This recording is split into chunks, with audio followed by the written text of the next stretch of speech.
하늘에 계신 거룩하신 우리 하나님, 평안한 안식일을 우리에게 허락하여 주시니 감사합니다. 오늘 또 살아계신 하나님 앞에 우리의 온 정성과 마음을 모아 성령의 인도를 따라 예배할 때에 주의 거룩한 영광을 경험하게 하시고 우리의 심령 속에 하나님을 향한 감사와 기쁨이 넘치도록 도와주시옵소서.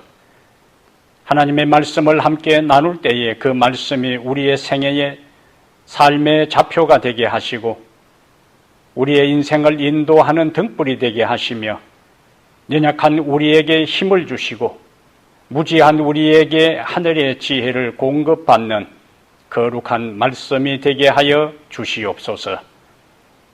각 가정에서 예배하는 사랑하는 우리 성도들, 홀로 예배드리는 성도들, 가족끼리 예배를 드리는 성도들, 가정마다 성령의 임재하심이 모인 숫자와 상관없이 그들의 진실성과 정성의 마음을 보시고 우리 하나님 임재하여 주시옵소서.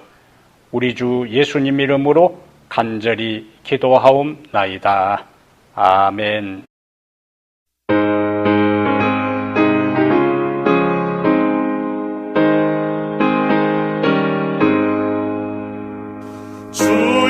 십자가 보혈로 내 죄를 다 씻기 원하네.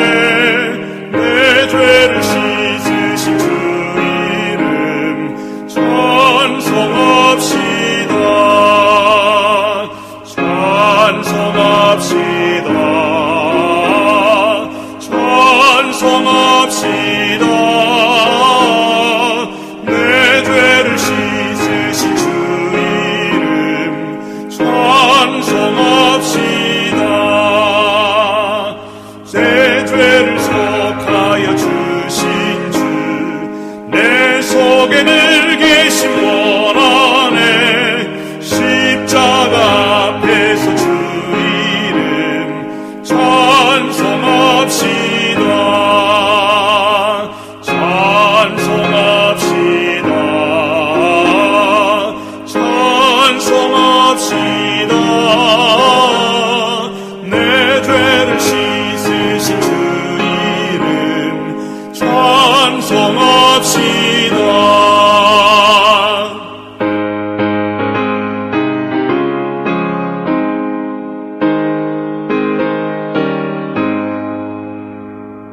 이 어적한 셈에 나와서 불쌍한 내 영혼 잠그네. 주 예수 발 앞에 엎드려 찬송합시다. 찬송합시다. 찬송합시다. 내 죄를 씻으신 주 이름 찬송합시다. 저희들이 기쁨과 감사함으로 살면서 이웃에게 선을 행하고 주께 순종하는 것이 최선의 삶인 것을 가르쳐 주신 하늘아버지, 주님의 성일 존귀한 날, 이 안식일에 저희들 모두 마음을 모아서 주님께 경배를 드리오니 주님, 저희가 드리는 이 예배를 기쁘게 받아 주시옵소서. 그저 기쁨과 감사함으로 주님께 순종하며 살면 되는 단순한 삶이 있음에도 불구하고 주님을 온전히 신뢰하지 못하고 먹고 사는 일에 대한 괜한 염려와 근심으로 제 안에 계신 성령님을 불편하게 해드린 큰 죄를 주님 용서하여 주시옵소서. 모든 징조와 계시로 지금이 정말 마지막 때임을 보여주는 이때에도 아직까지 저희들이 추구하는 것이 저급한 육신의 정욕과 안목의 정욕과 이생의 자랑은 아닌지 돌아보게 하시고 이제는 저급한 욕망과 자랑에서 돌이켜 이웃에게 선을 베풀며 온 마음을 다해서 기쁘게 주님께 순종하는 최선의 삶을 살 수 있도록 저희들의 삶을 인도하시고 주님께서 주관하여 주시옵소서. 여러 가지로 어렵고 혼란한 지금의 상황에서 저희 모두를 위험과 재난에서 보호해 주시고 어려움 당치 않도록 도와주시옵소서. 이제 목사님께서 생명의 말씀을 선포하실 때 성령 하나님께서 저희의 마음을 여셔서 저희들 겸손히 마음을 비우고 마음 빈자리에 생명의 말씀으로 가득 채워줄 수 있도록 은혜 내려 주시옵소서. 저희들의 이 세대에 주 예수님의 재림을 꼭 보기를 소망하면서 이 모든 말씀을 주 예수 그리스도의 거룩한 이름으로 감사 기도드리옵나이다. 아멘.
사랑하는 타코마 교회 믿음의 가족 여러분, 지난 한 주일도 하나님의 은혜 가운데 평안하셨습니까? 오늘도 다시 이 안식일을 맞이해서 하나님의 말씀을 함께 나누게 됨을 기쁘게 생각합니다. 약속하신 거룩한 성령께서 오늘 또 모이는 곳곳마다 주의 임재하심으로 충만케 해 주시기를 중심으로 기도합니다. 오늘 우리가 함께 나눌 하나님의 말씀은 갈라디아 5장 16절부터 25절까지 말씀입니다. 갈라디아 5장 16절부터 25절까지요. 우리 다 함께 찾아서 말씀을 보겠습니다. 내가 이르노니 너희는 성령을 따라 행하라. 그리하면 육체의 욕심을 이루지 아니하리라. 육체의 소욕은 성령을 거스르고 성령은 육체를 거스르나니 이 둘이 서로 대적하므로 너희가 원하는 것을 하지 못하게 하려 함이니라. 너희가 만일 성령의 인도하시는 바가 되면 율법 아래에 있지 아니하리라. 육체의 일은 분명하니 곧 음행과 더러운 것과 호색과 우상숭배와 주술과 원수 맺는 것과 분쟁과 시기와 분냄과 당 짓는 것과 분열함과 이단과 투기와 술취함과 방탕함과 또 그와 같은 것들이라. 전에 너희에게 경계한 것 같이 경계하노니 이런 일을 하는 자들은 하나님의 나라를 유업으로 받지 못할 것이요 오직 성령의 열매는 사랑과 희락과 화평과 오래 참음과 자비와 양선과 충성과 온유와 절제니 이 같은 것을 금지할 법이 없느니라. 그리스도 예수의 사람들은 육체와 함께 그 정욕과 탐심을 십자가에 못 박았느니라. 만일 우리가 성령으로 살면 또한 성령으로 행할지니. 25절까지 말씀을 함께 읽었습니다. 오늘은 갈라디아 5장 16절부터 25절을 본문으로 해서 성령을 따라 행하라. 성령을 따라 행하라. 이런 제목으로 하나님의 말씀을 함께 나누겠습니다. 세상에 있는 사람들은 그리스도인과 비그리스도인으로 나눌 수 있습니다. 그런데 모든 그리스도인들의 영적 수준이 동일한 것은 아니잖아요. 성경은 고린도전서 3장 1절에서 그리스도인들도 신령한 자와 육신에 속한 자, 곧 영적 어린 아이로 구분하고 있습니다.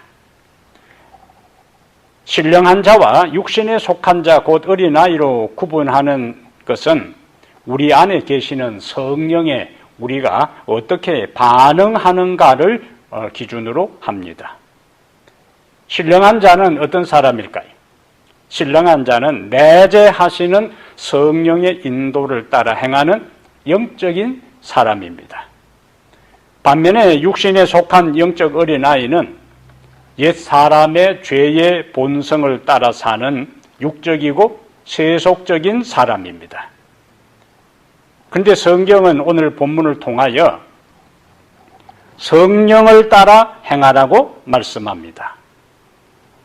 그러면 성령을 따라 행하는 것은 무엇을 의미하며 어떻게 우리가 성령을 따라 행할 것인가? 이러한 문제를 오늘 말씀을 드리려고 합니다. 성령을 따라 행하는 것은 무엇을 의미하는가?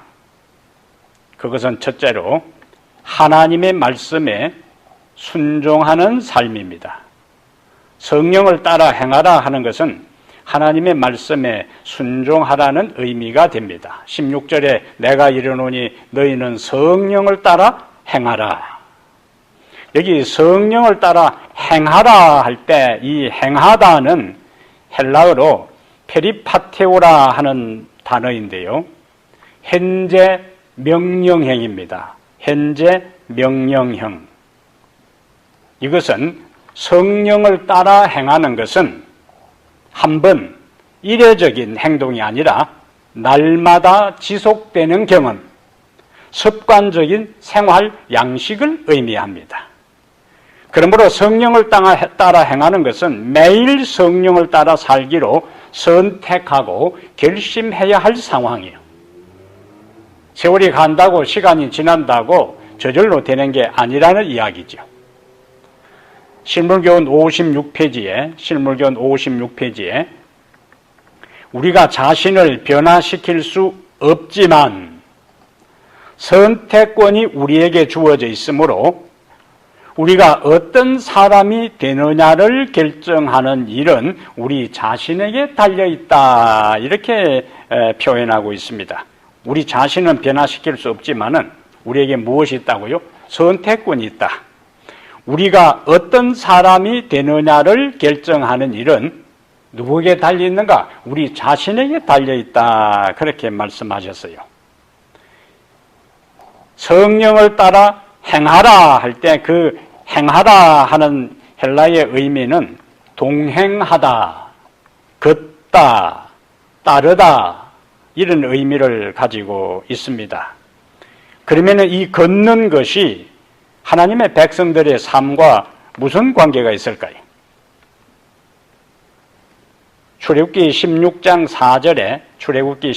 4절에 하나님께서는 광야에 있는 이스라엘 백성들에게 이렇게 말씀하십니다. 내가 하늘에서 양식을 비같이 내리리니 백성이 나가서 일용할 것을 날마다 거둘 것이라. 이같이 하여 그들이 내 율법을 준행하나 아니하나 내가 시험하리라. 그렇게 말씀하셨어요.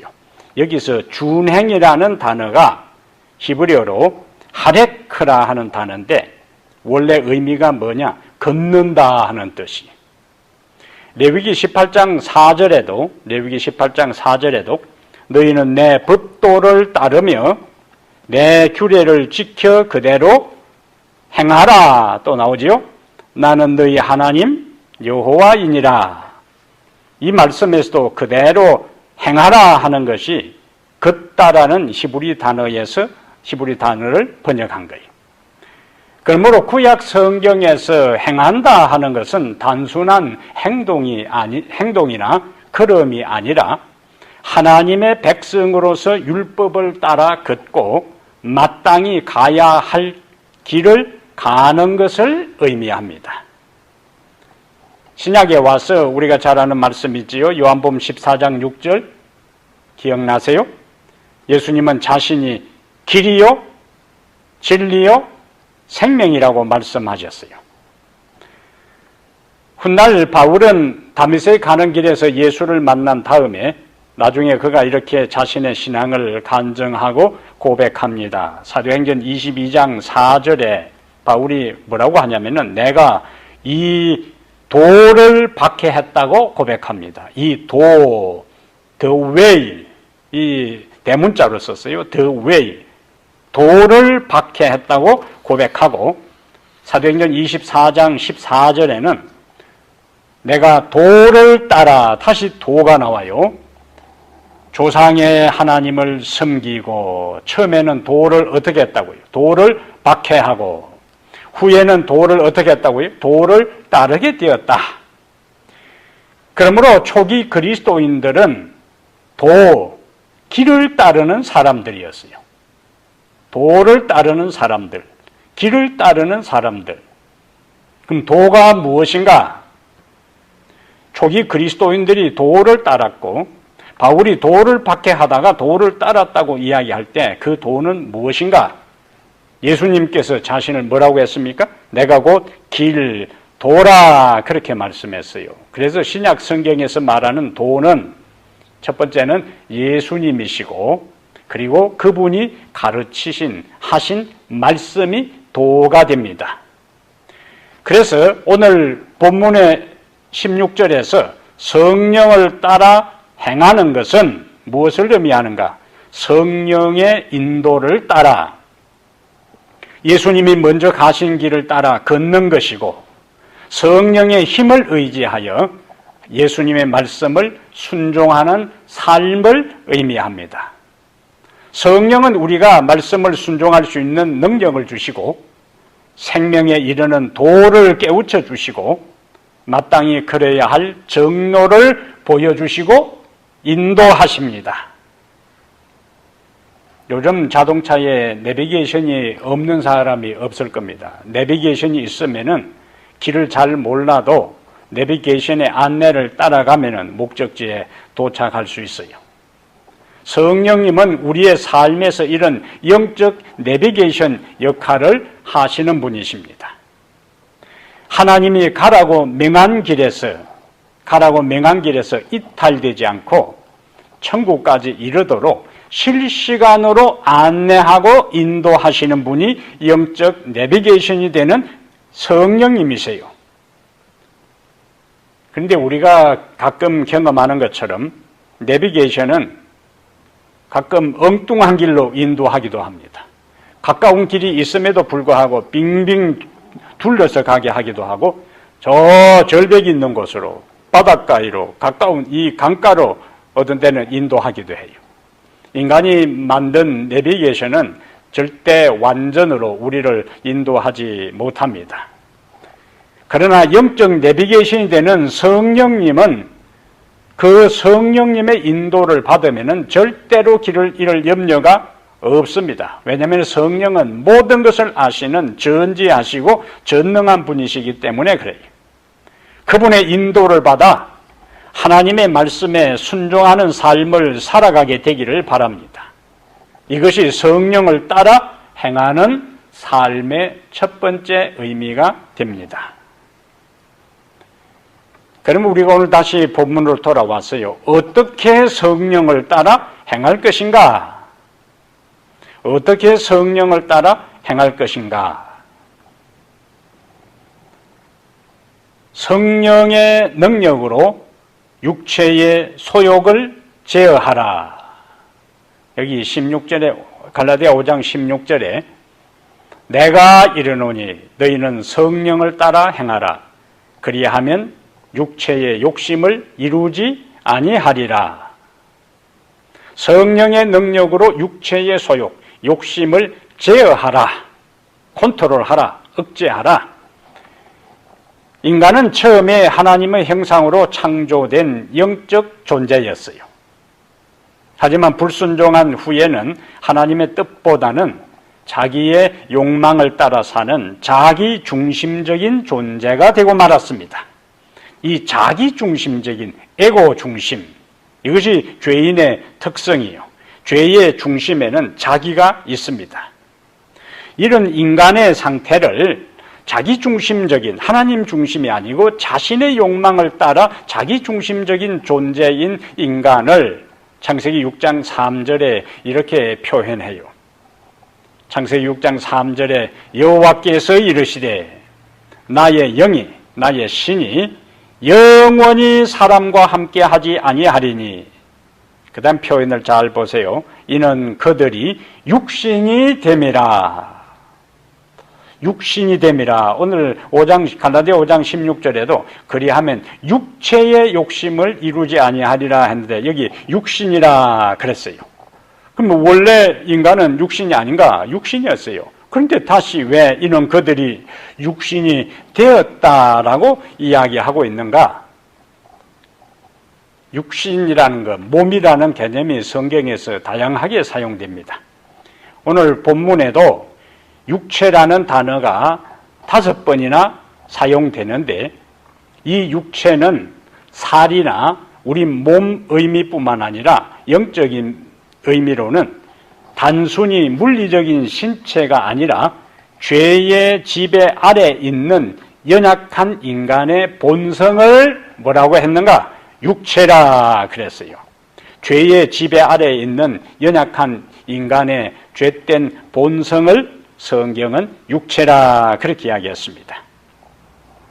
그것이 노아 홍수가 일어나기 전에 창세기 6장 3절에 그들이 육신이 됨, 육체가 됨이라 하는 말의 의미가 됩니다. 하지만 우리가 예수님을 믿을 때부터 성령이 우리 안에 거하기 시작하여 이제 우리는 영적 존재, 새 사람이 되어요. 이전에는 육신에서 예수님을 믿을 때부터 성령이 함께 함으로 영적 존재가 됩니다. 창세기 6장 3절에는 나의 영이 영원히 사람과 함께 하지 아니하리니 이는 그들이 육신이 됨이라. 육체는 하나님의 영이 함께 하지 않은 존재입니다.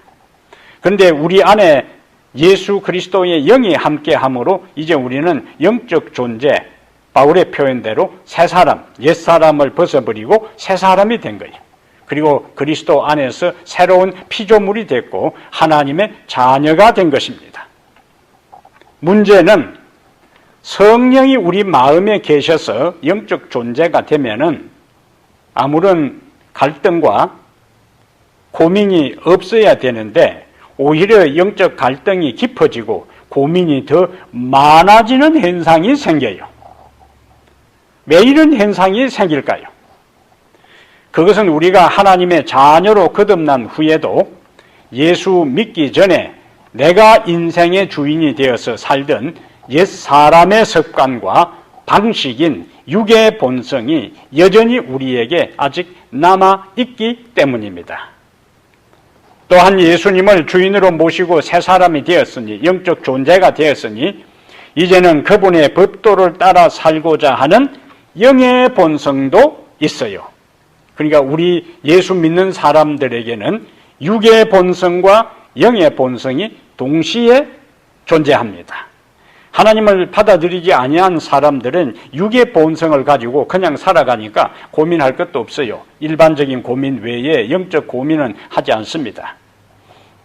그러나 예수님을 받아들인 사람들에게는 육의 본성과 영의 본성이 동시에 있으니까 이 두 본성이 우리 마음 안에서 충돌을 일으키는데 그것이 오늘 본문 17절의 말씀이에요. 갈라디아 5장 17절에 육체의 소욕은 성령을 거스르고 성령은 육체를 거스르나니 이 둘이 서로 대적함으로 너희가 원하는 것을 하지 못하게 하려 함이니라 라고 말씀하고 있잖아요. 갈등의 핵심이 뭐냐? 성령을 따라 살 것인가? 이전처럼 육체적 본성의 욕망을 따라 살 것인가? 이것이 갈등의 핵심이 됩니다. 우리 마음에서 육체의 욕망과 성령이 갈등을 일으킬 때에 그 방향을 결정하는 것은 바로 우리 의지의 선택입니다. 하나님은 절대로 강제하고 강요하고 억압하는 분이 아니십니다. 그리고 사단은 우리에게 강제로 죄를 범하게 할 수가 없어요. 하나님은 강제로 우리가 의를 행하고 순종하고 선을 행하게 하지 않으시고 사단은 그의 죄악된 힘을 이용해서 우리를 강제로 죄를 범하게 할 수는 없습니다. 하나님은 성령으로 우리에게 감동을 주어서 즐겨 순종하게 하고 사단은 유혹을 통하여 우리로 죄에 굴복하게 하는 겁니다. 그 모든 선택은 누가 하는가? 우리의 의지로 하는 거예요. 그 선택의 결과가 반복되면서 어떤 형태든지 그 선택의 결과가 반복되면서 우리의 인격과 신앙의 열매와 더 나아가서 우리의 운명이 결정되고 달라지게 되는 겁니다. 근데 만약에 우리에게 육체의 욕망과 성령이 우리 안에서 서로 거스리고 대적하고 충돌을 일으키고 갈등을 유발시킬 때에 우리의 의지로 육체의 욕망을, 육체의 소욕을 따라 선택하고 행동할 때에 그 결과가 무엇인가? 그것이 19절부터 21절에 나오는 죄의 리스트입니다. 19절부터 21절에 약 15개에 걸쳐 죄의 목록이 나오는데 이 목록을 항목별로 다시 요약하면은 성적인 죄는 음행과 더러운 것과 호색이요. 종교적인 이탈의 죄는 우상숭배와 주술과 이단입니다. 그 다음에 인간관계에 대한 죄는 원수 맺는 것, 분쟁, 시기, 분냄, 당짓는 것, 분열함, 투기, 그리고 부절제에 관한 죄가 술 취함과 방탕함이에요. 이것을 19절부터 21절에 나오는 죄의 리스트를 네 가지로 다시 요약할 때 이렇게 나눌 수가 있는 겁니다. 근데 이 죄의 목록 중에 인간관계에 관한 죄가 제일 많아요. 그러므로 그리스도인이라고 하면서 이 인간관계에 속해 있는 이런 죄를 반복하여 짓고 교회에서 문제를 일으키는 사람은 교회에서 분쟁을 일으키고 다른 형제를 시기하고 교회에서 자기 성질대로 분을 내고 그 다음에 그룹을 당을 짓고 교회를 분열시키고 하는 이러한 일들을 하는 사람은 그 직책과 신앙의 연조와 상관없이 육체의 소욕을 따르는 사람들이 성령의 사람이 아닙니다. 진정한 그리스도인이 아니에요.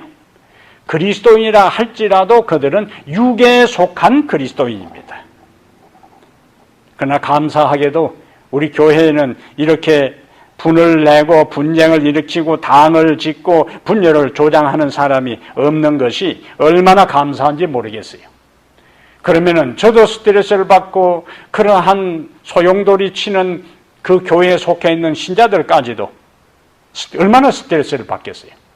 그렇지 않아도 세상살이도 인생살이도 힘들고 고달프고 고단해 교회에 나왔는데 교회 안에서까지 세상에서 일어나는 이런 일들이 교회 안에서 일어난다면은 어디에 가서 누구로부터 우리가 마음의 위로와 평강과 힘을 얻을 수 있겠습니까?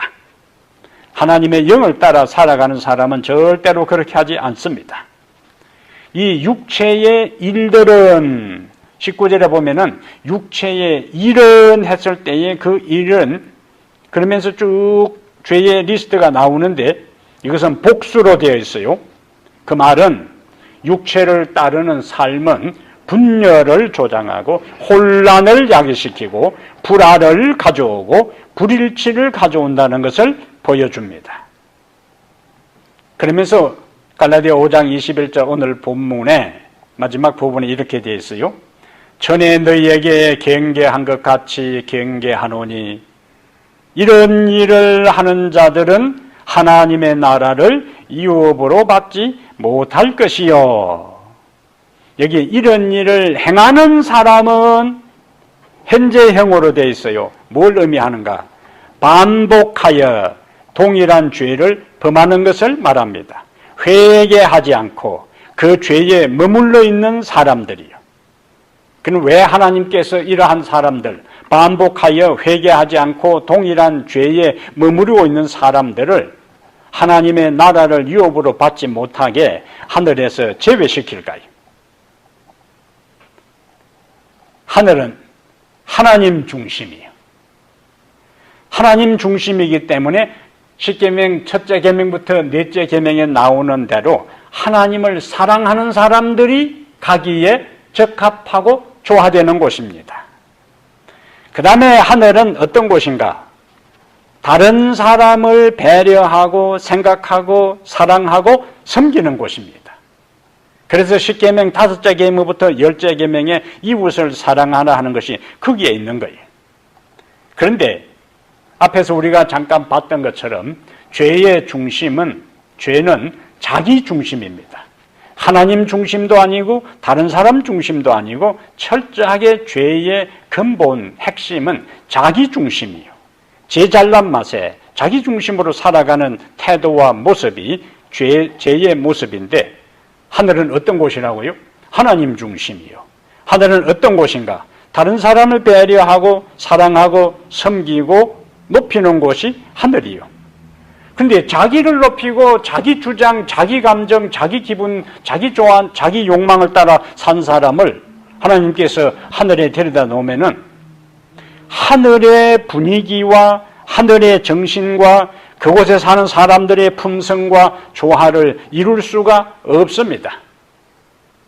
하나님 중심으로 이 땅에서 사는 것을 경험하고 연습한 사람, 다른 사람을 배려하고 아끼고 섬기고 사랑하는 것을 경험하고 연습한 사람은 그 삶의 연장선에서 하늘에서 그대로 할렐루야 찬양하면서 천국을 만끽하고 감사하고 찬양하고 살아갈 수 있어요. 그러나 자기 중심으로 자기 기분과 감정과 자기 욕망을 따라 하나님도 생각하지도 않고 다른 사람도 배려하거나 고려하지 않고 자기 기분으로 살아온 사람들이 하늘에 있게 되면은 하늘은 하늘이 아니라 천국은 천국이 아니라 그들에게 있어서 천국이 어떻게 느껴지겠어요? 지옥으로 느껴지지요. 감당을 못하는 겁니다. 그곳에 살기에 적합한 품성과 인격과 삶이 형성되고 꼴지어지지 않았기 때문에 하나님께서는 그들에게 하나님의 나라를 유업으로 주시지를 않는 거예요. 그러니까 그것도 하나님께서 그냥 배제하는 것이 아니라 하나님의 사랑의 모습인 것을 우리가 알 수가 있습니다.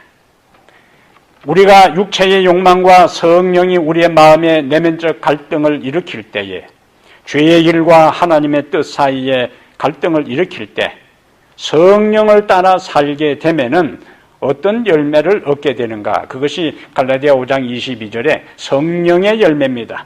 사랑과 희락과 화평과 오래 참음과 자비와 양성과 충성과 온유와 절제라 그랬습니다. 성령의 열매는 종류는 9가지지만 단수로 되어 있어요. 육체의 일들은 복수로 되어 있으니까 분열과 혼란과 불화와 불일치를 가져오지만 성령을 따라 살 때에 맺혀지는 열매는 단수요. 그것은 9가지지만은 단수로 되어 있는 것은 연합과 조화와 일치를 보여줍니다. 앞으로 지금 계속 성령 시리즈로 설교를 하고 있기 때문에 성령의 열매에 대한 것은 앞으로 시리즈에서 구체적으로 다시 다루겠습니다. 우리의 힘과 노력과 인간의 고된 수양으로는 육의 본성, 육의 욕망, 육체의 소욕, 그 요구를 이길 수가 없습니다. 정복할 수가 없어요.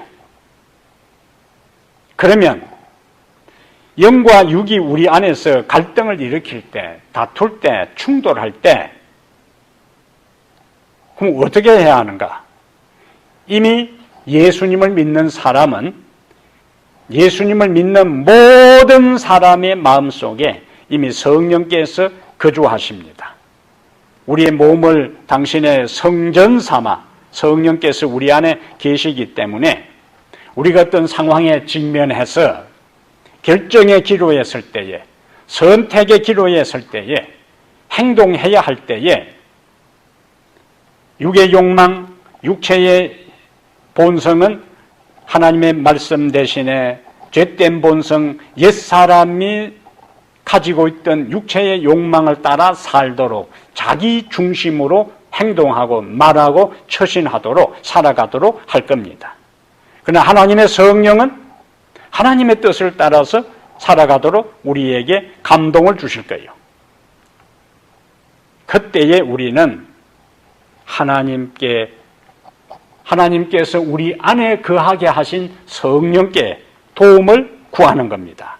그러면 다양한 형태의 육체의 소용을 이기고 성령에 순종하여 하나님의 법도를 따라 하나님의 말씀과 교훈을 따라 살도록 힘을 주시고 은혜를 주시고 능력을 주십니다. 이 말씀을 믿으시면 아멘. 그래서 갈라디아 5장 16절에 오늘 성령을 따라 행하라. 결정의 기로에서 판단하고 선택하고 행동해야 할 갈림길에서 하나님의 성령의 도움을 간구할 때에 성령은 우리에게 올바른 선택을 할 수 있는 분별력을 주시고 지혜를 주시고 은혜를 주시고 능력을 주셔서 하나님의 원하는 그 길을 걸어가게 하고 행동하게 할 때에 육체의 욕심을 이루지 아니하리라.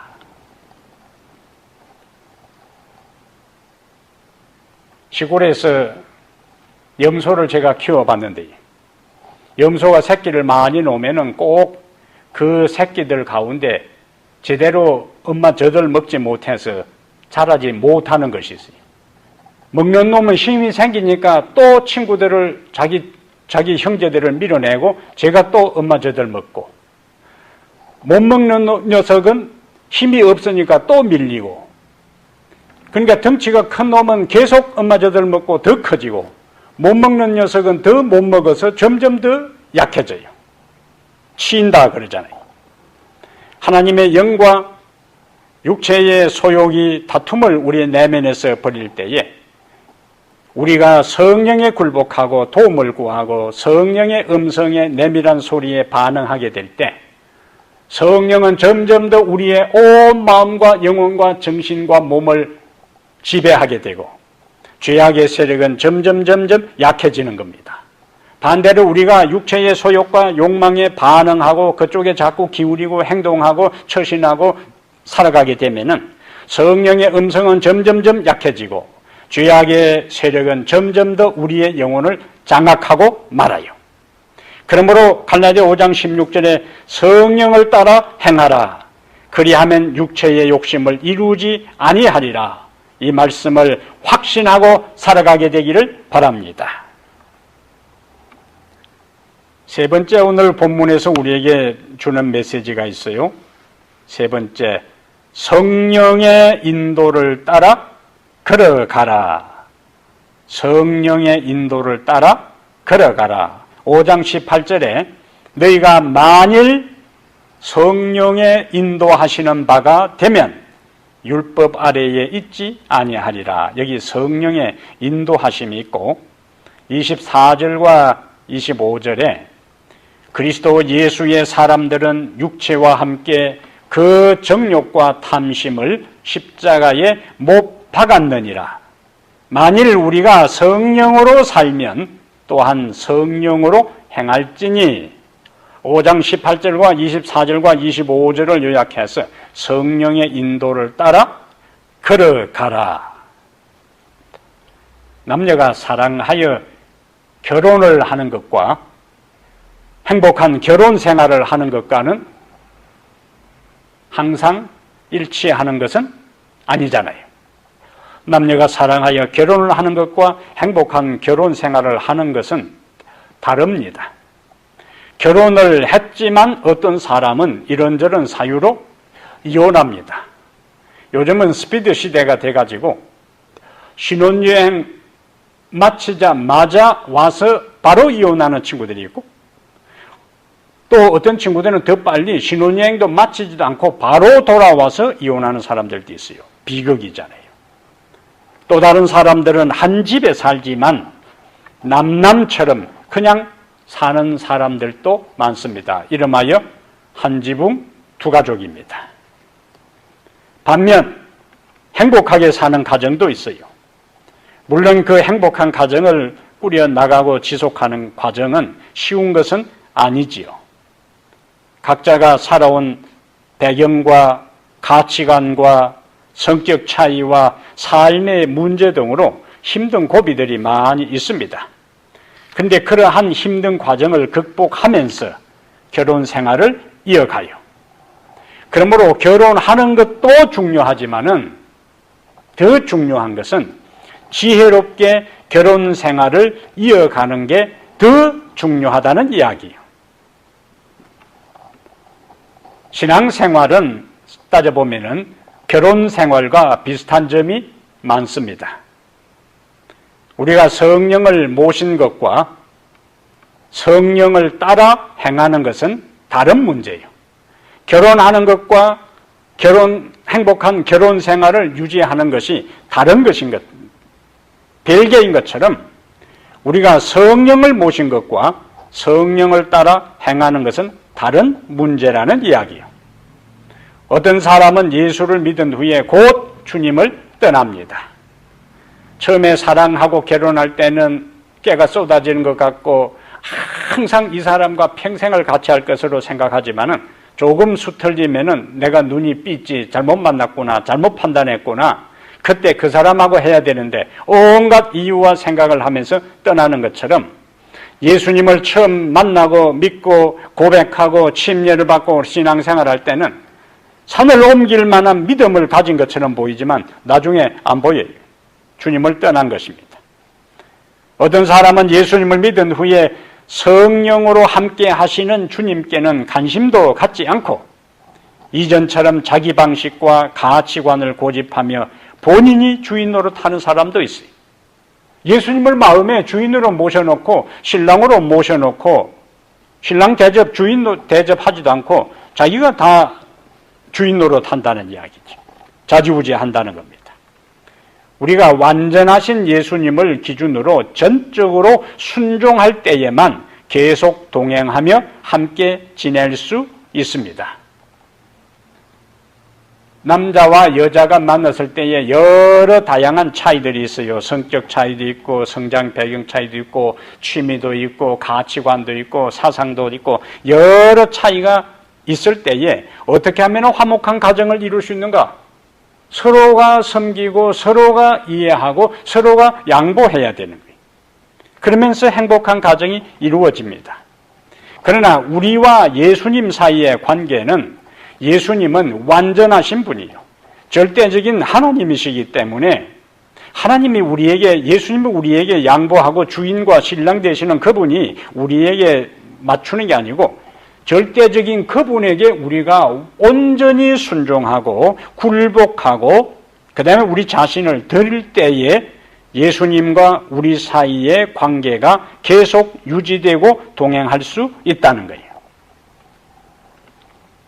24절에 보면은 이 말씀을 우리가 잘 이해를 해야 합니다. 24절, 5장 24절. 그리스도 예수의 사람들은 육체와 함께 그 정욕과 탐심을 십자가에 못 박았느니라. 말씀이 좀 어렵지요. 육체와 함께 정욕과 탐심을 십자가에 못 박았다는 말이 무슨 말인가? 또 언제 우리가 그런 경험을 했는가 하는 의문이 생길 수 있습니다. 24절의 말씀은 우리가 예수님을 받아들여 회심의 경험을 할 때에 일어난 그때 사건이 24절에 해당되는 거예요. 정욕과 탐심, 옛 삶의 법칙과 육체의 일은 십자가에 못 박았습니다. 하지만 우리가 상식적으로 아는 대로 십자가에 못 박힌 사람이 바로 죽지 않잖아요. 서서히 고통당하면서 죽어갑니다. 그러면 우리의 육체와 정욕과 탐심을 십자가에 못 박았다 할지라도 우리의 죄의 본성이 완전히 죽지 않고 옛 사람의 이전 습관과 가치관이 순간순간 되살아납니다. 그래서 우리가 인간관계 속에서 누구를 막론하고 어떤 때는 천사처럼 한없이 좋은 사람이 어떤 때는 그냥 순간적으로 악마로 돌변하는 경우가 있어요. 이것은 어느 특정한 사람이 아니라 우리 모두의 모습입니다. 신앙을 하는 사람이나 안 하는 사람, 신앙을 하는 사람의 경우에도 이와 같은 모습이 우리의 삶 속에서 돌발적으로 일어날 수 있는 것은 육체와 함께 정욕과 탐심을 우리가 회심할 때 십자가에 못 박았다 할지라도 우리의 죄의 본성이 아직도 완전히 죽지 않고 되살아나기 때문에 나타나는 현상이에요. 그래서 그러한 것 때문에 우리 마음에 뭐가 있는가? 갈등이 있는 거예요. 그 17절의 이야기예요. 육체의 소욕은 성령을 거스르고 성령은 육체를 거스르나니 이 둘이 서로 대적함으로 너희가 원하는 것을 하지 못하게 하려 함이니라. 우리 안에 계신 성령을 거스려 성령을 따라 살지 못하게 방해하는 요소가 옛 사람의 이전 습관과 가치가 아직도 완전히 죽지 아니하고 명이 남아있는 그것들이 우리로 하여금 하나님의 뜻, 성령을 따라 살지 못하도록 방해한다는 거예요. 그래서 이 말씀하고 이제 예수님께서 하신 말씀하고 연결시키면은 우리가 정확하게 개념을 잡을 수가 있습니다. 그래서 예수님은 누가복음 9장 23절에 누가복음 9장 23절 아무든지 나를 따라오려거든 자기를 부인하고 그 다음 말이 중요합니다. 날마다 제 십자가를 지고 나를 따를 것이니라. 여기 어떤 말이 중요하다고요? 자기를 부인하고 날마다 제 십자가를 지고 나를 따를 것이니라. 앞에서 우리가 죄는 자기 중심이라 그랬어요. 자기 감정, 자기 기분, 자기 느낌, 자기 판단, 자기 생각을 따라 사는 것이 죄인의 특성인데, 신앙을 하는 사람들에게도 이것이 자꾸만 문득문득 고개를 들고 살아난다는 거예요. 그래서 자기를 부인하고 예수님께서 뭐라고 말씀하셨는가? 날마다 그렇게 말씀했어요. 그래서 바울은 고린도전서 15장에서 나는 날마다 죽노라 그랬어요. 무엇에 대한 죽음인가? 옛 사람의 죽음이요. 옛 본성에 대한 죽음이요. 육체의 소욕에 대한 죽음이요. 성령을 거스리고 대적하는 그것에 대한 죽음입니다. 우리는 성령의 인도와 어떻게 우리가 우리 자신을 날마다 십자가를 지고 따를 수 있는가? 그것은 성령의 인도와 능력 주심을 통해 날마다 옛 자아, 육체의 소욕, 자기중심적인 삶을 십자가에 못 박을 수 있습니다. 그리고는 오늘 본문 갈라디아 5장 25절에 있는 말씀처럼 우리가 성령으로 살면 또한 성령으로 행할지니 옛자와 육체의 욕망과 자기중심적인 삶을 성령의 도움을 통하여 십자가에 못 박고 이제는 우리 속에 계신 성령의 인도를 따라 살고 행하는 것이 그리스도인의 삶입니다. 여기에 행하다 하는 말이 다시 나오지요. 성령으로 행할지니 25절에 이 25절에 나오는 행하다 하는 단어와 16절에 행하다 하는 단어는 헬라어로 달라요. 여기에 25절에는 스토이케오라 하는 단어를 사용했는데 이것은 군사용어입니다. 대열을 갖추어 줄을 맞추어 발을 맞추어 행진하는 그 모습이에요. 그것은 말씀이 보여주는 정로를 따라 성령의 구령과 인도에 발맞춰 걷는 것을 이야기하는 거예요. 17세기의 영국 국왕인 찰스 2세는 영국 국교회 성공회라 그러죠. 앵글리칸 처치, 영국 국교회를 제외한 개신교를 탄압할 때에 유명한 철로 역정의 저자인 존 버년, 침례교회 목사였습니다. 존 버년도 체포되어 12년 동안 감옥 생활을 했어요. 이 어느 날 평소에 존 버년을 존경하던 간수장이 오랫동안 감옥 생활을 하면서 지쳐있는 존 버년 목사님을 보면서 몰래 감옥문을 열어주면서 이야기했어요. 잠깐 집에 가서 가족들을 만나고 돌아오라고요. 존 버년은 고맙다고 이제 인사를 하고 갔는데 얼마 후에 바로 돌아왔어요. 아이고 목사님 왜 집에 안 가시고 그냥 돌아오셨느냐고 묻자 이 존 버년은 성령이 내 마음에 강한 음성으로 지금 바로 감옥으로 돌아가라. 지금 바로 감옥으로 돌아가라 하는 음성을 나에게 강력하게 하셨기 때문에 내가 지금 돌아왔다. 근데 그로부터 1시간 후에 예고도 없이 왕이 감옥을 시찰하러 왔어요. 그리고 존 버년 목사가 있는지를 확인하고 돌아갔습니다. 왕이 돌아가고 난 다음에 간수장이 이야기를 합니다. 목사님이 성령의 인도하심을 따라 행동하셨기 때문에 목사님도 살고 나도 살았습니다. 그러면서 이렇게 이야기를 했어요. 이제 성령님이 인도하시는 대로 집에 가시고 싶으면 언제든지 집에 다녀오십시오.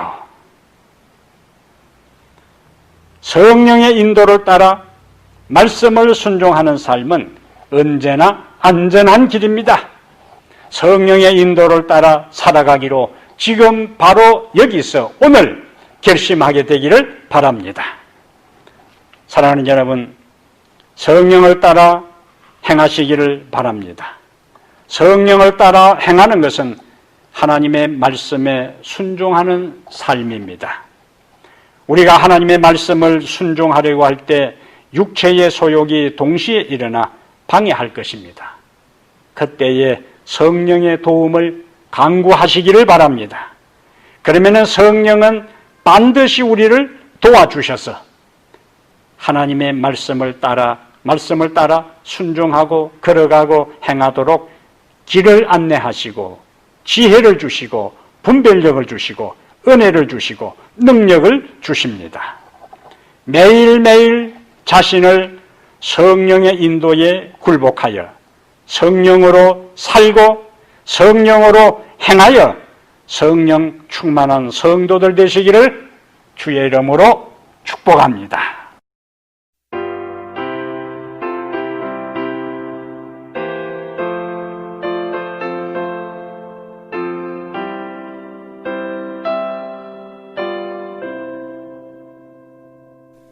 이 깊은 소식을 온 세상 전하세. 근환난 고통을 당하는 자에게 주 믿는 성도들 다 전할 소식은 성령이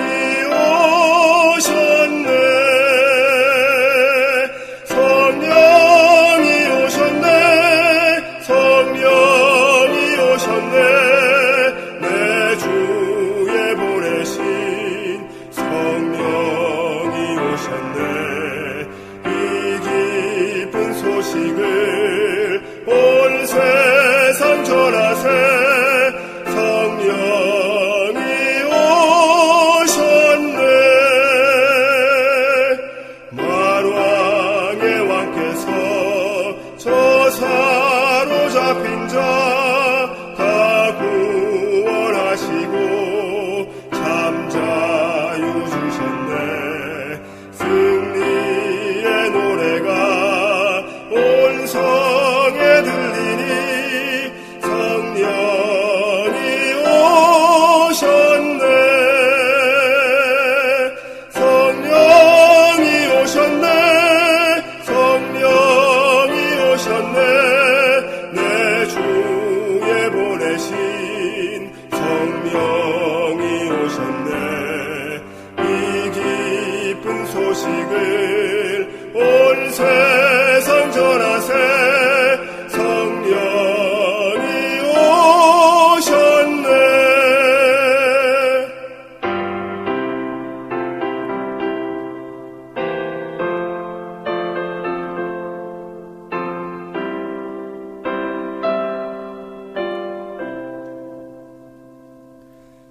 한없는 사랑과 그 크신 은혜를 늘 의심하면서 안 믿는 자에게 내 작은 입으로 고친 거 아니니 성령이 오셨네.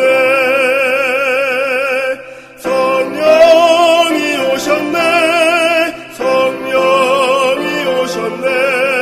내 주에 보내신 성령이 오셨네. 이 깊은 소식을 온 세상 전하세. 성령이 오셨네. 하늘에 계신 은혜로우신 우리 하나님, 우리가 예수 그리스도를 믿음으로 성령이 이미 우리 안에 계심을 인하여 감사합니다. 매 순간순간 결정의 기로에 설 때에, 판단의 자리에 있을 때에 우리 안에 계시는 거룩한 성령께서 우리에게 이 길이 정론이 이 길로 행하라고 말씀하시고 길을 보여주시고 올바른 길을 갈 수 있도록 분별력과 지혜를 주시고 하나님이 명한 그 길을 걸어갈 수 있는 하늘의 능력까지 우리에게 허락하시니 감사합니다.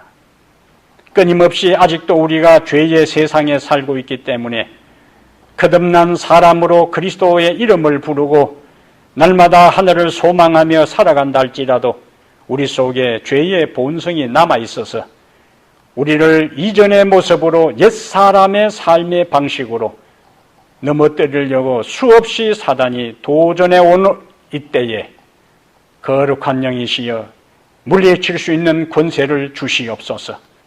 예수님께서 이 세상에 계실 때에 모든 사단의 권세를 물리치고 승리하셨던 것처럼 우리 속에 끊임없이 밀려오는 죄의 유혹을 극복하고 이기는 승리자가 되게 하여 주시옵소서. 매 순간 매 순간 성령을 따라 우리가 행동하고 성령이 보여주시는 그 하나님의 길을 따라 걸어갈 때에 주의 성령은 우리와 영원히 동행하며 마침내 하늘에까지 이르도록 우리를 인도할 것을 저희들이 확신합니다. 우리 모든 성도들 오늘 말씀을 경청하고 하나님 앞에 겸손히 예배한 성도들 가정과 각 개인에게 복을 주셔서 다시 한번 마음에 결심하여 성령을 따라 살아가는 성령 충만한 성도 되도록 역사하여 주시옵소서. 우리 주 예수님 이름으로 간절히 기도하옵나이다. 아멘.